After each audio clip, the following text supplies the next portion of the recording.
Puluhan kendaraan angkutan transportasi yang terjaring dalam razia gabungan kepolisian dan Dishub Bali di Jalan Bypass Ngurah Rai Denpasar.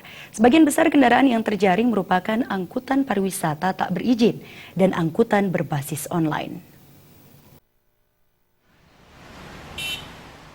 Puluhan angkutan pariwisata roda 4 tidak berizin dan berbasis online seperti Uber dan Grab terjaring razia di Jalan Bypass Ngurah Rai.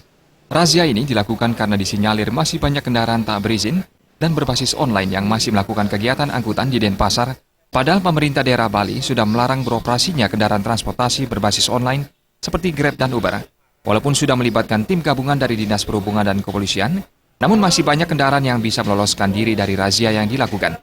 Menurut Koordinator Lapangan IGD Kamijaya, kendaraan yang angkutannya tidak memiliki izin akan diberikan sanksi peringatan hingga dilakukan persidangan yang akan dilaksanakan pada Rabu mendatang. Kita rutin untuk penertiban kendaraan angkutan sewa sama pariwisata, termasuk juga angkutan barang.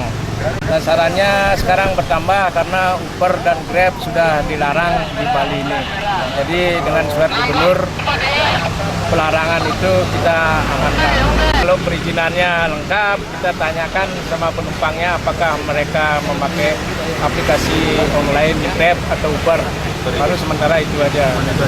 Ya. Tapi dengan cara seperti itu sudah bisa maksimal Pak? Sementara agak efektif. Sanksinya surat peringatan dulu Pak. Sudah itu sampai dengan itu dilaporkan sama pimpinan kami. Nanti tindak lanjutnya sama pimpinan kami. Oh, seperti itu. Apa ada tilang di tempat Pak? Langsung Pak tilang. Oh.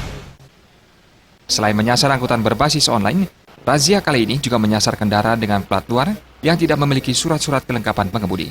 Diana Putra dan Indra